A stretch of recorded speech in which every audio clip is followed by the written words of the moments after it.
So hello guys, welcome back to my channel. This is me Sonika और आज का topic बहुत इंटरेस्टिंग होने वाला है। और जैसा कि आपने थंबनेल में देख लिया होगा, ये पूरा टॉपिक, पूरा video university of Maharani college के एडमिशन प्रोसेस पे बेस्ड है और इसके अंदर कई टॉपिक कवर करेंगे। And the goal of the video is to guide students through the admission process.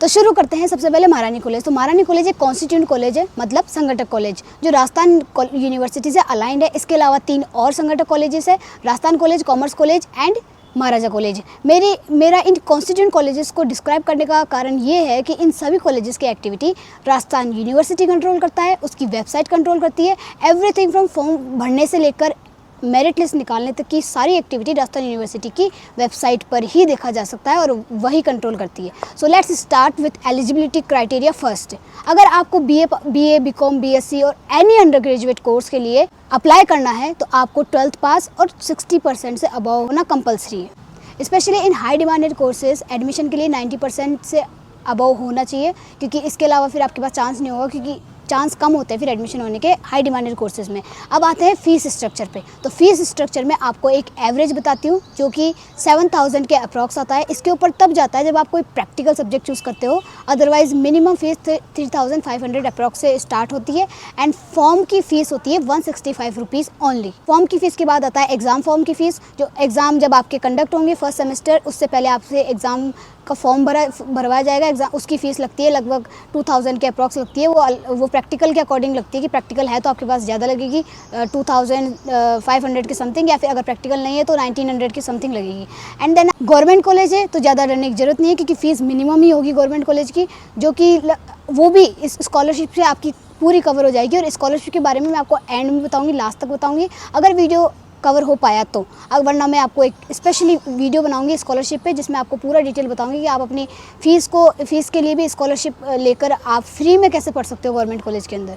तो अब आते हैं नेक्स्ट टॉपिक के ऊपर। अब टॉपिक आता है एडमिशन का, कि एडमिशन ओपन कब होंगे। ये सबसे डिमांडिंग क्वेश्चन है जो कमेंट सेक्शन में सबसे ज़्यादा आता है। और जब से 12th का रिजल्ट आया है 20 मई को समथिंग, उसके बाद ये डिमांड बहुत ज़्यादा बढ़ने लग गई है कि एडमिशन फॉर्म कब से फिल होंगे। तो आपकी जानकारी के लिए मैं बता दूं कि एडमिशन फॉर्म की डेट आ चुकी है। 28 मई से लेकर 8 जून तक इतना ही टाइम मिलेगा आपको, इसके अलावा ज़्यादा टाइम नहीं मिलता। अदरवाइज़ मेरिट लिस्ट आने में देरी होती है। एंड देन फॉर्म फिल करने के बाद विदिन 25 डेज़ में मेरिट लिस्ट आना स्टार्ट हो जाती है। Like first, second, third merit list जितनी भी आती है वो आना स्टार्ट हो जाती है। अब सबको इसकी अपडेट के लिए राजस्थान यूनिवर्सिटी की एक ऑफिशियल वेबसाइट है uniraj.com, या फिर आप डायरेक्टली सर्च कर सकते हो यूनिवर्सिटी ऑफ राजस्थान। जैसे आप यूनिवर्सिटी ऑफ राजस्थान के वेबसाइट पे क्लिक करोगे, उसके साइड बार में लिखा होगा एडमिशन पोर्टल, वहाँ आप क्लिक करोगे। अगर वहाँ पे एडमिशन क्लोज है तो मतलब अभी वो एडमिशन पोर्टल ओपन नहीं हुआ। 28 मई को भी आप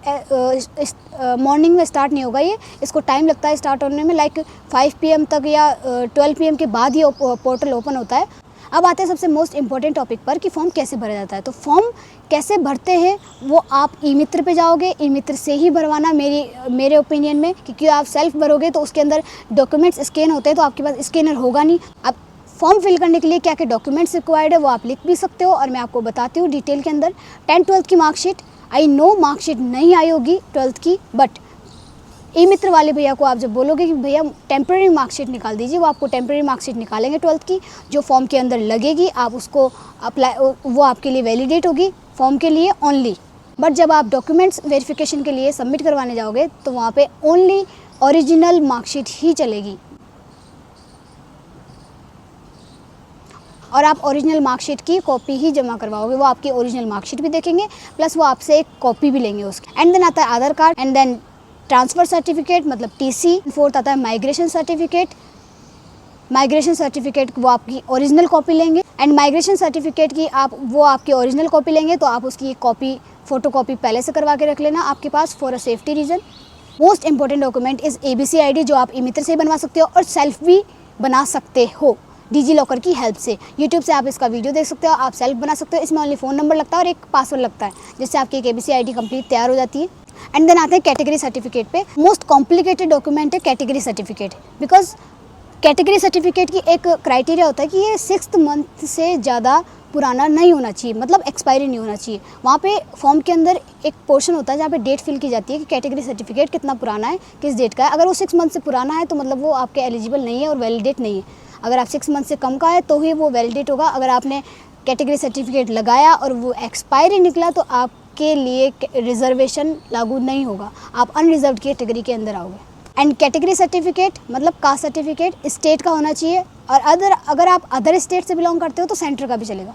फॉर्म में एक बैंक अकाउंट लगेगा जो आप किसी का भी लगवा सकते हो, अगर आपका खुद का है तो आप खुद का भी लगवा सकते हो। पासपोर्ट साइज़ फ़ोटो लेके जाना, जिसका वो स्कैन करके ई मित्र वाले भी आपको वापस दे देंगे पासपोर्ट साइज़ फ़ोटो, वो उसके अंदर फॉर्म के अंदर लगती है।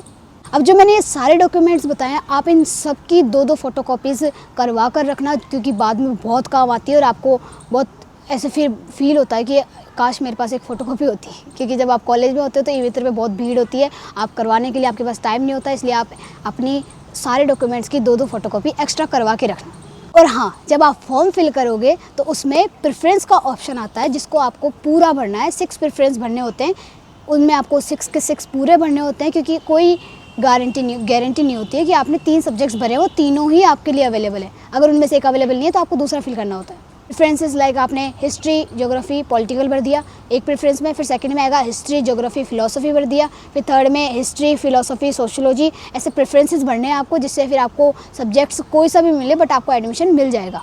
एंड देन आपको सबसे ज़्यादा ध्यान इस चीज़ का रखना है कि आप जब कोर्स को चूज़ करोगे, जैसे या तो आप पास कोर्स कर रहे हो या फिर ऑनर्स कर रहे हो, तो कई बार ऐसे होता है कि पास कोर्स वाले ऑनर्स का भर देते हैं, तो उससे उनका फिर सिलेक्शन नहीं हो पाता है, उनके 90+ भी होती है तो भी ऑनर्स में सेलेक्ट नहीं हो पाते, क्योंकि वो हाई डिमांड वाले ऑनर्स में चले जाते हैं। मेरे फ्रेंड के साथ भी एक ऐसा केस हुआ था कि उन्होंने हिस्ट्री ऑनर्स का भर दिया था, जबकि उनको पास कोर्स चाहिए था। अगर वो पास कोर्स भरते तो उनका एडमिशन होता, लेकिन उनका नहीं हो पाया हिस्ट्री ऑनर्स में, क्योंकि उनकी परसेंटेज ऑनर्स के अकॉर्डिंग कम थी और पास कोर्स के अकॉर्डिंग अच्छी थी। तो आप इस चीज़ का ध्यान रखना। इसका सबसे बेस्ट का तरीका है कि पास कोर्स में ओनली ऐसे लिखा होता है कि 3-4 ईयर्स ऑफ ग्रेजुएट या 3-4 years of course, and honours के अंदर स्पेशली 3-4 ईयर्स ऑफ कोर्स लिखकर उसके ब्रैकेट में जो जिस सब्जेक्ट में आप ऑनर्स करना चाहते हो वो ब्रैकेट में लिखा होता है। अगर ब्रैकेट में कोई सब्जेक्ट लिखा हुआ है इसका मतलब ये ऑनर्स का कोर्स है।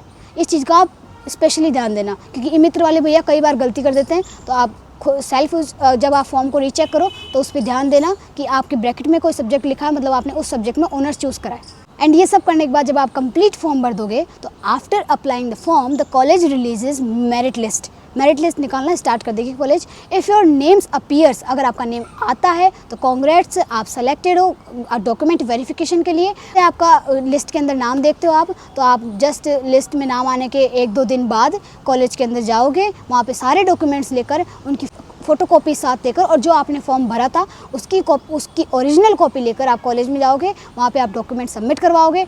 जब आप डॉक्यूमेंट वेरिफिकेशन के लिए फॉर्म सबमिट करवाओगे तब वो आपको 2-3 फॉर्म फिल करने के लिए बोलेंगे, तो डरना मत। वो फॉर्म होते हैं एंटी रैगिंग के, एफिडेविट का, और मे बी बोनाफाइड भी हो सकता है। वहाँ पे ई मित्र है मेन गेट पर महारानी कॉलेज के, वहाँ पे आपको ये तीनों फॉर्म मिल जाएंगे। अदरवाइज़ आप वेबसाइट से भी इस फॉर्म को निकाल सकते हो सका तो मैं डिस्क्लेमर में या फिर सेक्शन में मैं पिन कर दूंगी इन तीनों फॉर्म्स को, आप वहाँ से डाउनलोड कर लेना और प्रिंट आउट निकलवा लेना। इन तीनों फॉर्म को उसके साथ फॉर्म के साथ सबमिट करवाना होता है।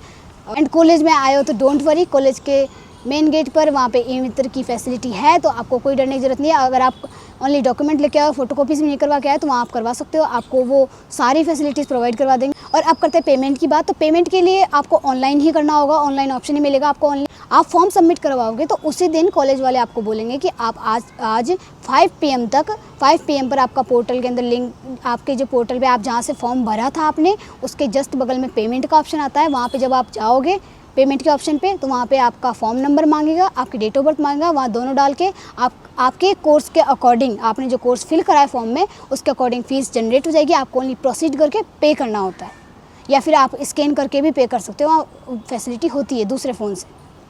और कुछ क्वेश्चंस जो फ्रिक्वेंटली आस्क्ड होते हैं, तो first, can I apply for multiple courses? Yes you can. Second, what if I miss the first merit list? Wait for the second list. Is there a hostel facility? Yes, but limited seats with high percentage cut off.